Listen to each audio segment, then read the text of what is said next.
하나님의 말씀 마태복음 5장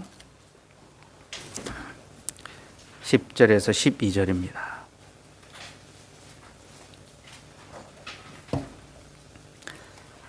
마태복음 5장 10절에서 12절 말씀, 하나님의 말씀을 들으십시오. 의를 위하여 박해를 받은 자는 복이 있나니 천국이 그들의 것임이라.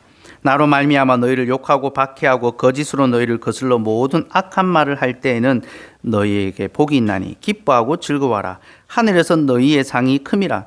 너희 전에 있던 선지자들도 이같이 박해하였느니라. 아멘. 하나님, 오늘도 우리에게 주의 말씀을 들려주셔서 감사합니다. 의를 위하여 박해를 받는 자는 복이 있다 말씀하셨으니 이제 그 말씀 가르쳐 주셔서 우리도 의를 위하여 박해받는 자들 되게 하여 주옵소서. 예수님의 이름으로 기도드리옵나이다. 아멘. 팔복의 마지막은 의에 관한 것입니다. 예수님께서는 의를 위하여 핍박받는 자, 박해받는 자는 복이 있나니 천국이 저희 것입니다 라고 말씀하셨습니다. 천국이 저희 것이다 라는 이 약속은요, 첫 번째 복과 같은 내용이죠. 팔복의 시작이 심령이 가난한 자는 복이 있나니 천국이 저희 것임이라.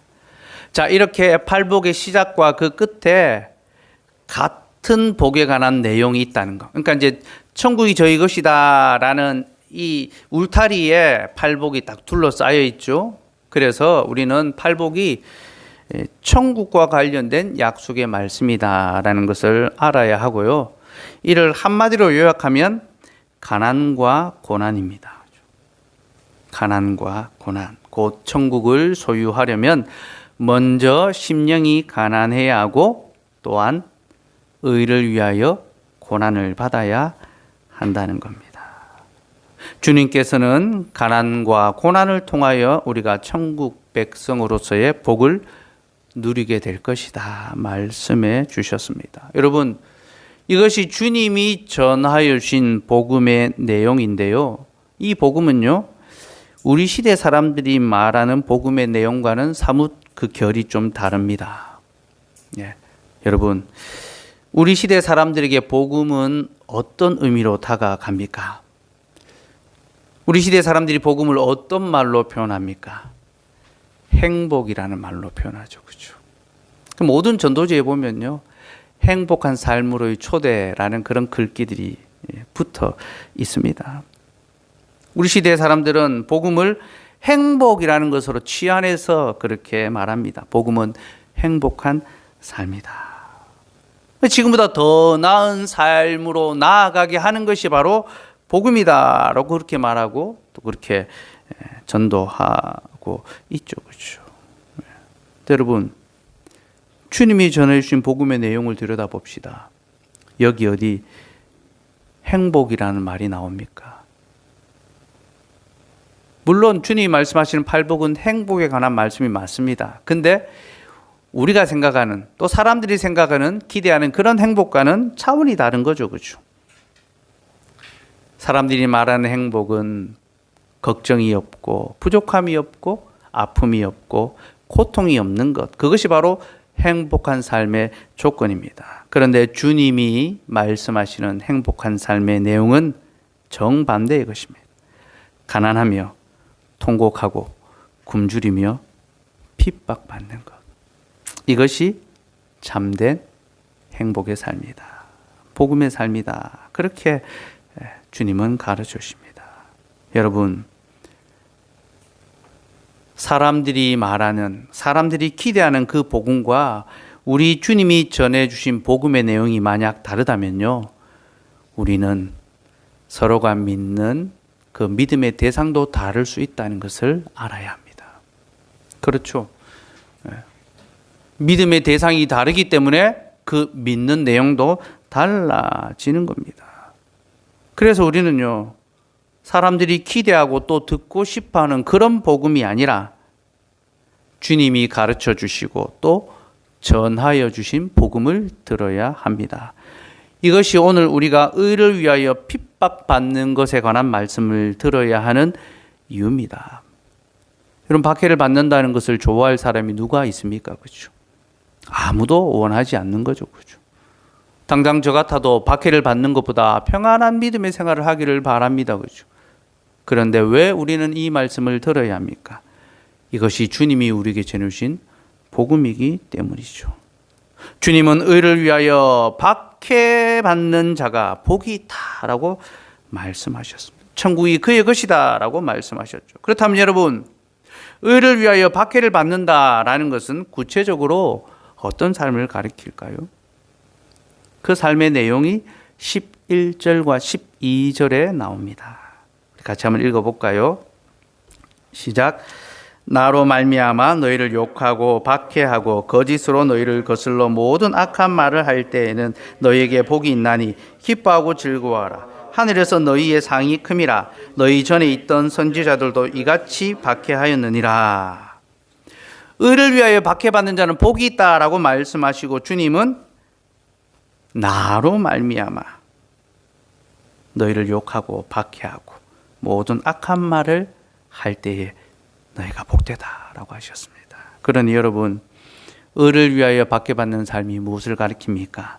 곧 주를 위하여 박해받는 삶을 가리키죠. 그죠? 우리가 예수 그리스도를 위하여 고난당하는 삶이 바로 의를 위하여 고난당하는 그런 삶이라는 것입니다. 특별히 주님은 여기서 우리가 세상으로부터 당하는 박해의 종류를 세 가지로 소개해 주십니다. 첫 번째 박해는요, 모욕입니다. 모욕. 나로 말미암아 너희를 욕하고. 이 욕한다라는 것은 무시하고 수치를 주는 거죠. 그죠? 세상이 그리스도인들을 무시하고 모욕한다라는 것. 지난주에 우리가 잠시 살펴보았습니다. 오른뺨을 때린다라는 것은 상대를 무시하고 모욕하는 행위라고 했죠. 그죠? 세상이 우리를 모욕하고 무시하고 조롱하게 된다는 것. 이게 첫 번째 박해입니다. 두 번째 박해는 악한 말입니다. 주님은 세상이 우리를 향하여 모든 악한 말을 할 것이다 라고 하셨습니다. 곧 거짓된 말로 우리를 모함하고 악한 말로 우리를 공경에 빠뜨릴 것이다 라는 거죠. 수요일에 제가 악인들이 우리를 향한 주된 공격 무기가 있다 했습니다. 뭐라고 했습니까? 혀라고 했습니다. 혀. 악인들은 혀를 무기로 삼아 우리를 괴롭히고 고통하게 합니다. 칼같이 자기 혀를 연마하며 화살같이 독한 말로 사람을 겨눕니다. 말로 인하여 우리가 당하는 아픔과 고통이 얼마나 큽니까? 그죠? 믿는 자들이 믿지 않는 자들의 그 말의 공격으로 말미암아 상처를 받고 두려움에 사로잡히고 많은 어떤 낙담하는 시리에 빠지는 그런 경우를 보게 됩니다. 그럼 초대교회 역시 마찬가지입니다. 초대교회 역시 그 시대의 사람들의 악한 말로 말미암아 많이 고통을 당했는데요. 그들이 당했던 첫 번째 고통은 그들은 눈에 보이는 신을 섬기지 않았습니다. 그죠? 보이지 않는 하나님을 섬겼죠. 그래서 이 사람들은 무신론자들이다라는 비난을 들었습니다. 이런 고대 사회는 어떤 이 신화의 세계 아닙니까? 다 자기가 믿는 신이 있어야 하고 그것이 사람으로서의 온전한 어떤 삶의 방식으로 인정받던 때였습니다. 그런데 그리스도인들은 눈에 보이는 신상의 신을 섬기지 않았기 때문에 저들은 무신론자들이다. 저들이 하는 말을 이해하지 못하겠다. 무슨 신을 섬기면서 보이지 않는 신을 섬긴다고 말하느냐라는 그런 비난을 들었습니다. 또 그리스도인들은 비밀스럽게 모여서 예배하며 또 주의 살과 피를 먹고 마시고 성찬을 행하였죠. 또 서로를 형제 자매라고 불렀는데요. 바로 이러한 것 때문에 그들은 부도덕한 자들로 취급당했습니다. 주의 살과 피를 먹고 마신다라고 하니까 저 그리스도인들은 시기나는 자들이다. 그러면서 유아들에게는 그걸 안 주니까 이 사람들은 유아들을 잡아서 죽여서 먹는 자들이다. 이 아동학대, 그죠? 요즘 가장 분노를 일으키는 아동학대인데 유아들을 살해하는 자들이다. 또 서로를 형제 자매라고 부르니까 야, 이들은 근친상간하는 자들이다. 이런 부도덕한 자들로 취급당하고 모든 명예를 빼앗겼죠. 그렇죠? 또한 그들은 황제 섬기기를 거부했는데요. 이것 때문에 그 당시의 사회 체계와 질서를 거부하는 반체제 인사, 위험 인물로 그렇게 불렸습니다. 그래서 자신의 가진 것을 몰수히 빼앗기기도 하고 또 폭력과 위해를 당하는 그런 일들도 겪었습니다. 이렇게 초대교회 당시 성도들은요, 악한 말로 말미암아 비난과 모함과 위협을 당했습니다. 세 번째는 박해 그 자체입니다. 주님은 신자에게 박해가 있을 것이다 라고 하셨습니다. 이는 폭력적인 위해를 가리키죠. 그렇죠? 신자들이 거짓된 말과 악한 혀로 인하여 모함을 당하고 공격을 받고 그리고 마침내 사회적인 위해, 폭력을 당하게 되는 거죠. 그렇죠? 여러분, 이것이 신자가 세상을 살며 겪게 되는 삶의 문제입니다. 곧 믿음으로 살아간다는 것은 세상으로부터 박해를 당하며 살아간다라는 것을 의미합니다. 이것이 모든 믿음의 사람들이 살아온 방식이며 또 모든 교회 역사는 이것을 우리에게 증언하고 있습니다. 그래서 여러분, 교회 시대에 있어서요, 박해가 없었던 시대는 단 한 번도 없습니다. 또 역사상 어떤 교회도 박해 없이 생존하고 성장했던 교회는 없습니다. 박해가 없이 생존하고 성장했다면 그 교회는 거짓 교회입니다. 모든 참된 교회는요, 박해를 통하여 생존하고 성장해 갔습니다. 여러분, 한국 교회만 한번 생각해 봅시다. 한국 교회를 생각해 봐도요, 지금으로부터 100년만 거슬러 올라가면요, 우리는 한국 교회가 많은 박해와 시련을 겪었다라는 것을 알고 있습니다. 많은 고통 가운데, 핍박 가운데 이 교회가 그리스도의 그 말씀에 뿌리를 내리고 또 성장해 올 수 있었던 것입니다. 여러분, 교회는 항상 핍박 속에서 생존해 왔으며 그래서 교회는 순교자의 피가 교회의 씨앗이다.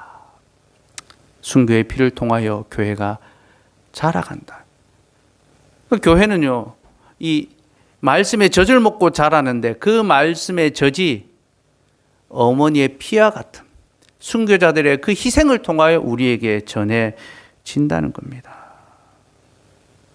그러니 여러분, 누구든지 예수 그리스도를 믿는다고 한다면요, 이는 곧 자신이 주를 위하여 핍박받기를 각오한다. 내가 세상에서 그런 대우를 받으며 살겠노라라고 그렇게 각오하는 것임을 기억하시면 됩니다. 네, 여러분, 오늘 본문에서 우리가 또 하나 주목할 것이 있는데요. 본문에 사용된 이 박해를 받는 자, 10절에 의를 위하여 박해를 받은 자는 이라는 이제 표현이 나오는데, 이제 이 박해를 받은 자에 쓰인 동사가 현재형이 아니라 수동태 완료 분사로 쓰였다라는 겁니다. 그러니까 완료형으로. 그래서 원어를 직역하면요, 의를 위하여 박해를 견뎌낸 자들, 그들은 박해를 견뎌냈다, 이런 뜻이 됩니다. 그래서 지금 박해를 받는 자 혹은 장차 박해를 받을 자들이 아니라 이미 박해를 받은 자들을 가리키는 말입니다. 그럼 여러분, 주님은 왜 현재형이 아닌 또 미래형이 아닌 완료형으로 말씀하셨을까요? 여기는 우리를 향한 아주 중요한 교훈이 하나 담겨 있는데요. 주님 이것을 통하여 우리에게 장래의 확실한 약속을 주십니다. 무슨 말입니까? 이미 박해를 받은 자들이 있고 그들이 모든 박해를 견뎌냈기 때문에 이제 그들은 천국에서 하나님의 복을 누리며 살아가고 있다. 바로 이 약속을 주시는 겁니다. 옛 언약의 시대에 박해를 받은 자들이 있고 그들은 모든 박해를 견딤으로 이제 하나님의 품 안에서 천국의 복을 누리고 있다. 이것을 가르쳐 주시고 바로 이것을 통하여 현재를 사는 우리에게 약속과 위로를 더하여 주시는 겁니다. 우리보다 앞서간 자들이 이미 천국의 복을 누리는 것처럼 너희도 그와 같이 천국을 누리게 될 것이다. 그렇게 약속해 주시는 거죠. 그러니 이미 박해를 받은 자들, 그들이 구름같이 둘러싼 허다한 증인으로 우리 곁에 있기 때문에 우리는 그들을 기억하며 우리가 지금 당하는 또 장차 당할 그 고난을, 그 박해를 참고 견디며 이길 수가 있다는 겁니다. 특별히 주님은 우리보다 앞서 박해를 받은 자들이 있다는 것을 소개하면서 그들이 바로 선지자들이다라고 합니다. 12절 말미에 너희 전에 있던 선지자들도 이같이 박해하였느니라. 그러니까 박해를 견딘 자들은 우리 전에 있었던 선지자들을 가리키는 거죠. 이 선지자들이 누군지 알아보려면요, 우리는 마태복음 23장으로 가야 합니다. 마태복음 23장 34절에서 35절을 볼까요?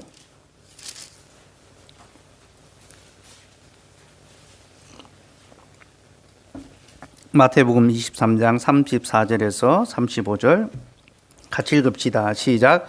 그러므로 내가 너희에게 선지자들과 지혜 있는 자들과 서기관들을 보내매 너희가 그 중에서 더러는 죽이거나 십자가에 못 박고 그 중에서 더러는 너희 회당에서 채찍질하고 이 동네에서 저 동네로 따라다니며 박해하리라. 그러므로 의인 아벨의 피로부터 성전과 제단 사이에서 너희가 죽인 바라가의 아들 사가랴의 피까지 땅 위에서 흘린 의로운 피가 다 너희에게 돌아가리라. 우리가 방금 읽은 이 마태복음 23장은요, 사실 팔복과 아주 밀접한 관련이 있는 본문인데요. 이제 이 3장 전체는요, 팔복과 대비되는 내용입니다. 곧 팔복이, 이 23장 안에는 이제 8가지 화에 관한 내용이 나옵니다. 팔화. 우리는 복에 대한 것만 관심을 갖고 복에 대한 것만 듣기를 원하죠. 근데 복음 안에는 항상 복과 저주가 같이 있습니다. 이게 율법의 원칙이죠. 그죠? 복의 약속이 있는가 하면 또 심판과 저주의 경고가 있죠. 그죠? 예수님께서 팔복에 관하여 말씀하셨지만 그 뒤에 자기의 사역을 마무리하시면서 팔화에 관해서도 말씀하십니다. 이렇게 행하는 자는 화가 있을 것이다. 그러니 우리가 팔복을 제대로 이해하려면 이 팔화와 함께 비교해 보면서 봐야 합니다. 그 내용은 다음 시간에 또 전체를 정리하면서 한번 다루기로 하고요. 오늘은 이제 의를 위하여 핍박받는 자, 곧 선지자들을 죽였던 어떤 그런 시대에 관해서만 좀 보기를 원하는데요. 예수님께서는 의를 위하여 박해를 받았던 선지자들을 소개하시면서 그 첫 번째 인물로는 아벨을 제시하십니다. 그죠? 의인 아벨의 피로부터. 그리고 그 마지막 인물로는 사가랴를 제시합니다. 성전과 제단 사이에서 너희가 죽인 바라가의 아들 사가랴의 피까지. 여기 사가랴라는 인물은요, 이스라엘 후기였던 요아스 왕 시대에 활동했던 스가랴 선지자를 가리킵니다. 스가랴 선지자를 성전에서 죽였던 거죠. 그래서 주님은 지금 구약에 나오는 첫 번째 교회 시대의 순교자인 아벨을 제시하시고, 그리고 그 마지막 즈음에 이르러 순교했던 스가랴를 소개하고 있습니다. 그러면서 옛 언약의 시대에 하나님의 선지자들을 이와 같이 핍박했다. 사실 제가 이 부분에 대해서 또 드릴 말씀이 좀 많아요. 이 말씀은 핍박의 대상, 1차적 대상이 사실은 세상이 아니라 교회 안에 있는 자들.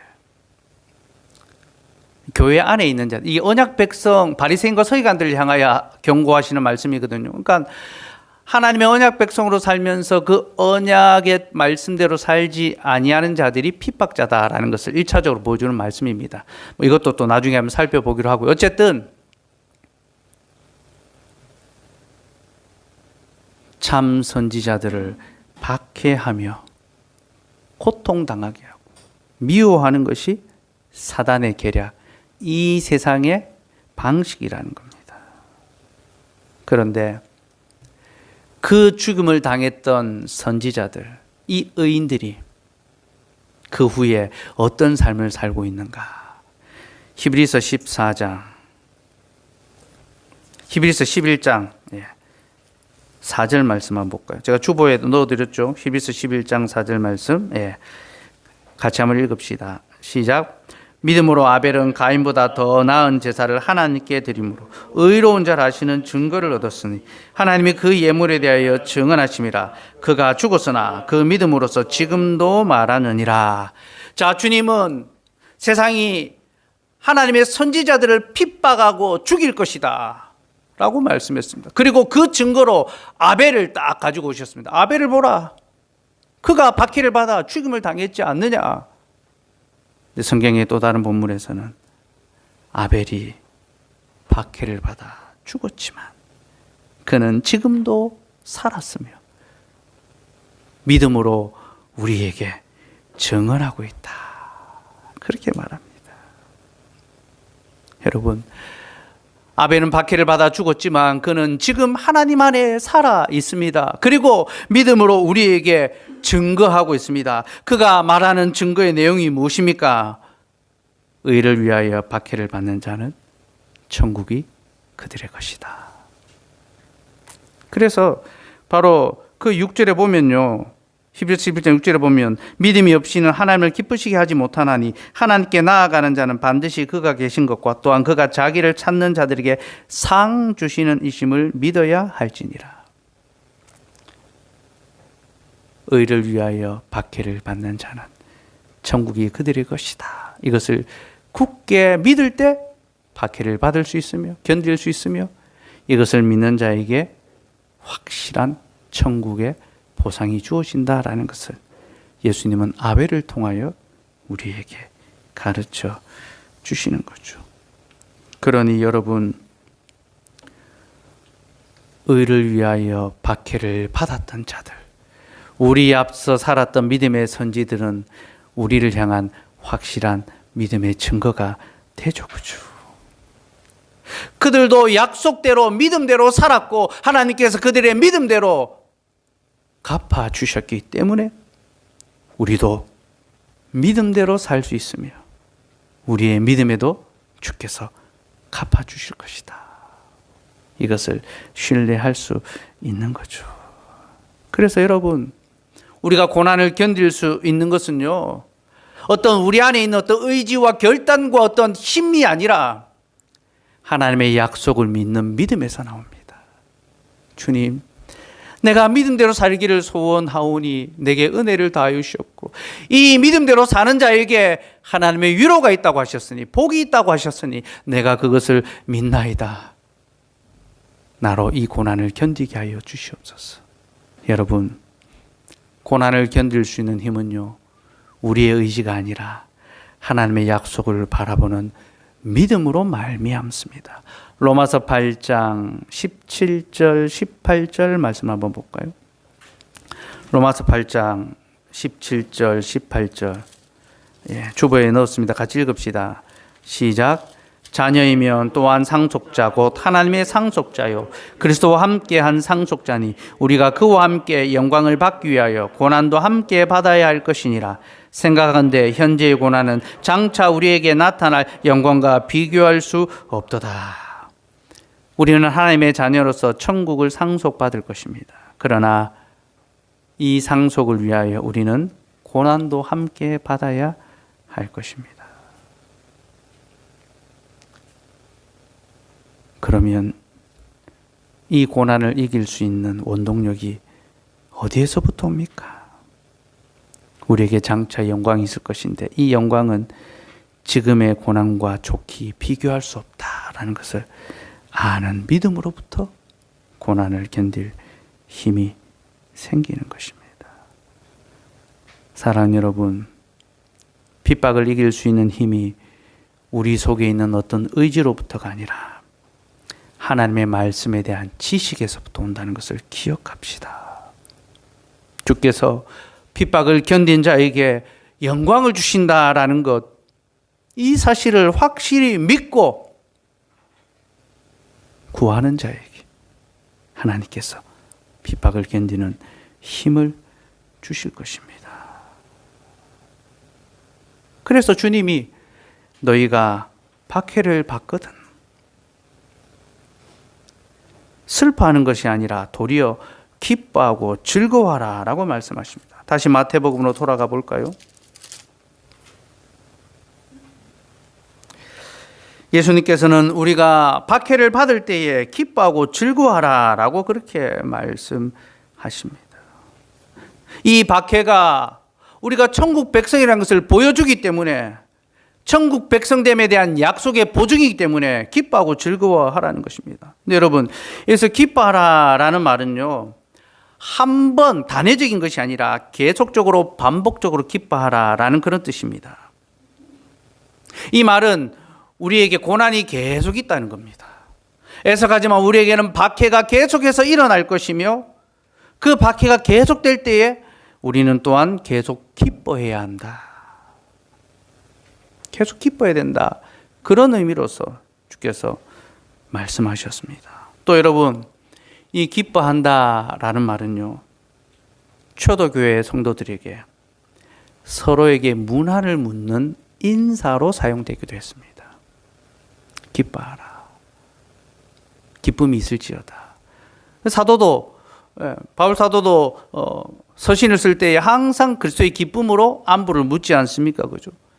주님은 고난을 당할 때 기뻐하라 라고 말씀하셨고, 성도들은요, 그 기뻐하라 라는 말을 서로를 향한 안부, 문안의 인사로 사용했습니다. 이 말은 곧 그들이 박해와 고난의 삶을 살아갔으며 그 고난 가운데 기쁨을 잃지 않기를 소원했고, 또 고난당하여 슬픈 자에게 낙담하는 것이 아니라 도리어 주를 향하여 소망을 품으라고 권면하고 위로했다는 것입니다. 형제여, 낙담하지 말고 기뻐해라.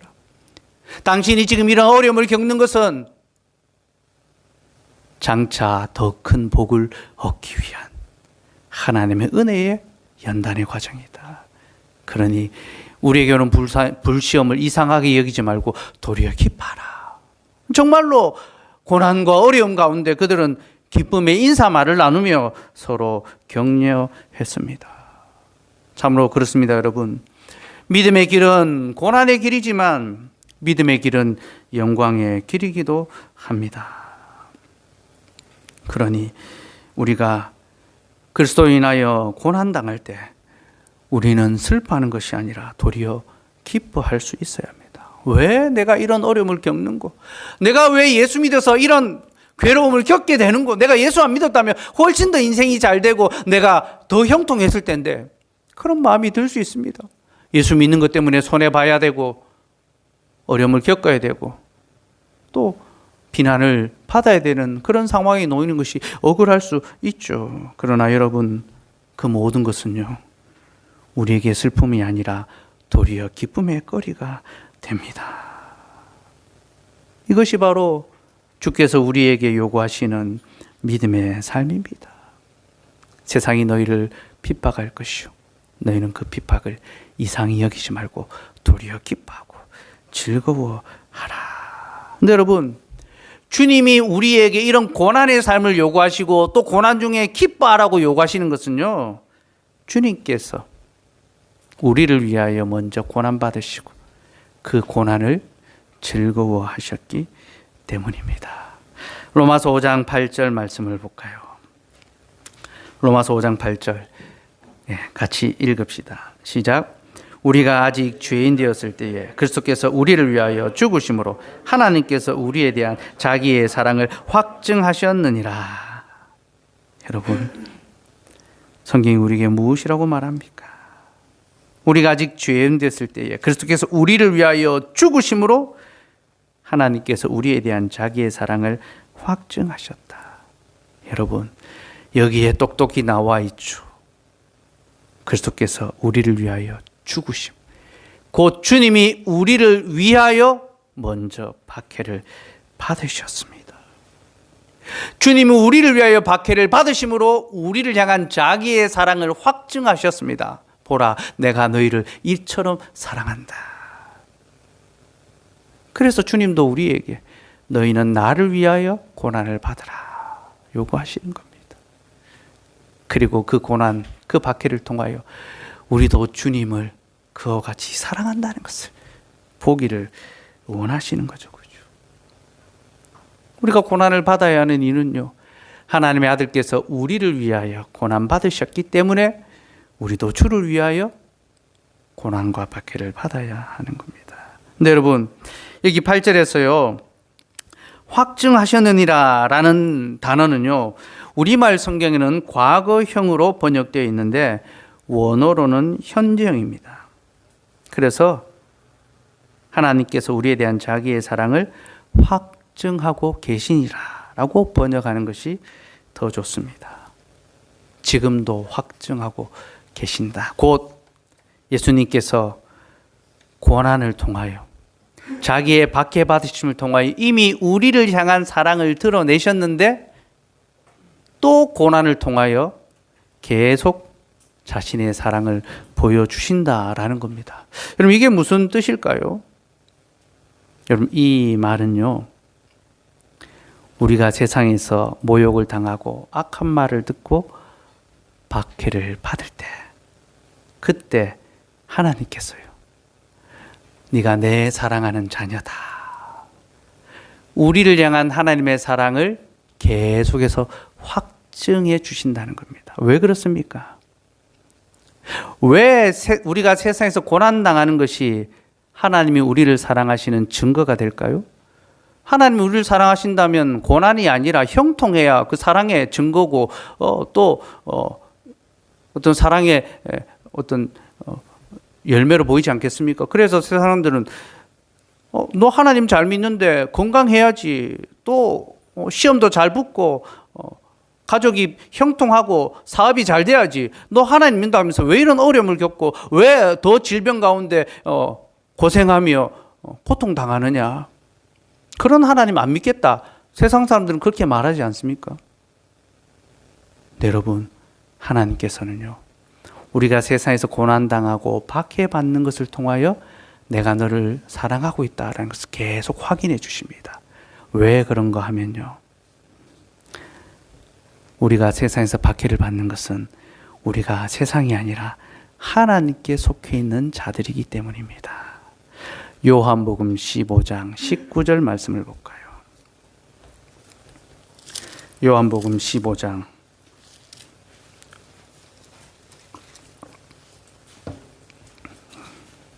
19절 말씀 같이 읽읍시다. 시작.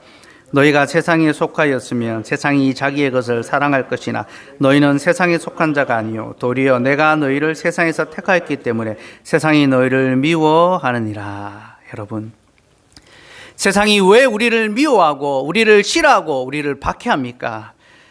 우리가 그들에게 속한 자들이 아니라 하나님께 속한 자들이기 때문입니다.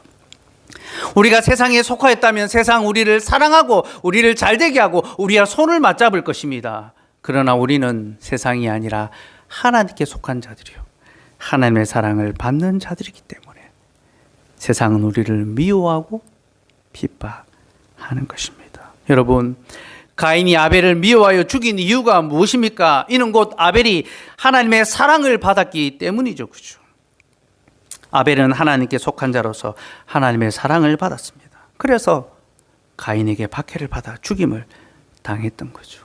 그러니 여러분, 우리가 세상으로부터 당하는 박해와 고난은요, 우리를 향한 하나님의 사랑을 확인하는 기회가 됩니다.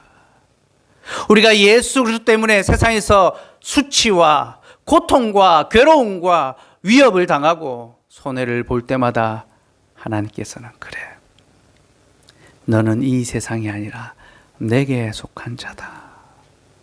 그래서 네가 박해를 당하는 것이며 너는 나의 사랑을 받고 있기 때문에 세상이 너를 미워하고 싫어하고 너를 위협하는 것이다. 여러분, 이렇게 핍박과 고난은요, 하나님께서 우리를 지금도 사랑하고 계시다라는 것을 보여주는 확실한 증거가 됩니다. 그러니 여러분, 우리는 박해를 두려워하는 것이 아니라 박해가 없는 것을 두려워해야 합니다. 그렇죠? 우리는 세상 사람들의 어떤 조롱과 모욕을 염려하는 것이 아니라 세상 사람들이 우리를 조롱하지 않는 것, 모욕하지 않는 것, 그것을 두려워해야 됩니다. 왜냐하면요, 세상이 우리를 미워하지 않는다는 것은 우리가 세상을 사랑하고 있다라는 것이며, 세상이 우리를 박해하지 않는 것은 우리가 그들과 같아졌다. 다르기 때문에 차별하고 다르기 때문에 괴롭히는데, 우리가 그들과 같아져 버리면 그들이 우리를 박해할, 싫어할 이유가 없어지는 거죠. 그래서 우리는 박해를 두려워하는 것이 아니라 박해가 없는 것을 두려워해야 합니다. 말씀을 정리하겠습니다. 모든 교회는 박해를 통하여 생존하고 자라갑니다. 믿음의 선진들이, 앞서간 선배들, 초대교회 성도들은 옛 언약의 시대에 박해를 받았던 선지자들의 삶을 보며 하나님의 약속을 붙들고 믿음으로 살았고, 이제 후대에 있는 우리들은 앞서간 그 믿음의 선진들을 바라보며 믿음대로 살아가야 합니다. 곧 이 세상이 아니라 하나님께 속한 자로서 하나님을 더욱 사랑하며 또 하나님의 그 사랑을 받음으로 우리는 세상의 미움을 받아야 합니다. 여러분, 우리가 하나님을 얼마나 사랑하는지는 세상이 우리를 얼마나 미워하는지를 통하여 드러날 것입니다. 우리가 세상으로부터 더 많은 미움을 받으면 받을수록 우리는 하나님을 더욱 사랑하는 자들로 드러날 것입니다. 그러니 여러분, 세상에서 너무 존중받으며 잘 되기를 바라며 살기를 애쓰지 맙시다. 세상 사람들에게 너무 우리의 삶이 이해되려고, 어떤 흠모할 만한 그런 삶이 되려고 그렇게 너무 노력하지 않으셔도 됩니다. 여러분, 우리는 이해받기 위하여 살아가는 자들이 아니라 경배하기 위하여 살아가는 자들입니다. 우리에게 필요한 것은 세상의 이해와 존중이 아니라 하나님을 향한 믿음과 경배입니다. 지금 상황이 어떤데 너는 예배를 드린다고 하느냐? 지금 시대가 어떤데 너는 믿음대로 산다고 말하느냐? 여러분, 세상은 우리를 조롱하고 모욕하고 비난할 것입니다. 그런 말로도 우리가 돌이키지 않으면 폭력을 사용하며 우리에게 박해할 것입니다. 그러나 여러분, 그러한 박해와 그러한 조롱과 그러한 비난이 하나님을 사랑하며 참된 믿음으로 살아가기를 소원하는 우리의 삶의 증거라는 것을 기억합시다. 무릇 모든 믿음 있는 자들, 그리스도를 위하여 살기를 소원하는 자들은 그리스도를 위하여 박해도 겸하여 받아야 합니다. 이것이 믿음의 삶의 철칙입니다. 근데 여러분, 평안의 시대가 계속되다 보면요, 우리는 이러한 원리를 종종 잊어버리곤 합니다. 평안한 시대, 박해 시대가 끝나고 평안의 시대가 오면요, 이거 혼선이 오는 겁니다. 그래서 내가 믿음과 어떤 세상에서의 삶을 얼마든지 함께 할 수 있다라고 그렇게 생각합니다. 곧 하나님께도 사랑받고 세상에서도 사랑받는 삶이 가능하다라고 생각하죠. 나 여러분, 절대로 그렇지 않습니다. 둘 사이에는요, 결코 만날 수 없는 평행이 있습니다. 기찻길에 그 양선로가 결코 만나지 못하는 것처럼 하나님을 사랑하는 것과 세상을 사랑하는 것은 결코 만날 수가 없습니다. 근데 우리의 마음과 우리의 삶이 자꾸만 세상을 사랑하는 방향으로 이게 흐트러지니까 하나님께서는 우리를 다시 바로잡기 위하여 우리에게 평안을 거두어 가실 때가 있습니다. 곧 우리가 세상 사람들과 평안하게 잘 지내는 것이 아니라 때로는 미움을 당하게 하시고 어려움도 겪게 하시고 세상 사람들에게 우리가 불편한 거리가 되게 하시는 그런 일을 겪게 하시는 거죠. 그리고 바로 그런 상황을 통하여 하나님은 자신이 우리를 사랑하고 계시다라는 것을 확증해 주십니다. 여러분, 지금 우리가 그런 시기를 지나가고 있지 않습니까? 그죠? 코로나로 인하여 교회가 사회로부터 비난과 조롱을 당하는 그런 시대를 맞이했습니다. 사람들은 교회를 우습게 알며 그리스도인들을 하찮게 여기고 있습니다. 이러한 때에 우리가 예수님을 믿는다라는 것을 말로 고백하고 또 삶으로 드러내길, 곧 예배를 금지하는 어떤 조항이나 규례들이 주어질 때에 우리에게 예배를 지키는 것이 참 어렵고 힘든 선택이 될 수 있습니다. 그것 때문에 우리가 입어야 될 손해 혹은 수치가 분명히 있죠. 그죠? 그러나 여러분, 바로 그런 상황이 우리를 사랑하시는 하나님의 은혜의 순간이라는 것을 기억합시다. 그리고 바로 지금 우리는 기뻐함으로 서로 문안해야 합니다. 이 재난으로 말미암아 우리가 하나님을 믿는 자들이라는 것을 세상에 드러내게 하시고 또 우리가 즐거움으로 이 재난의 시기를 잘 견딜 때에 하나님께서 우리에게 복을 더하여 주실 것이다.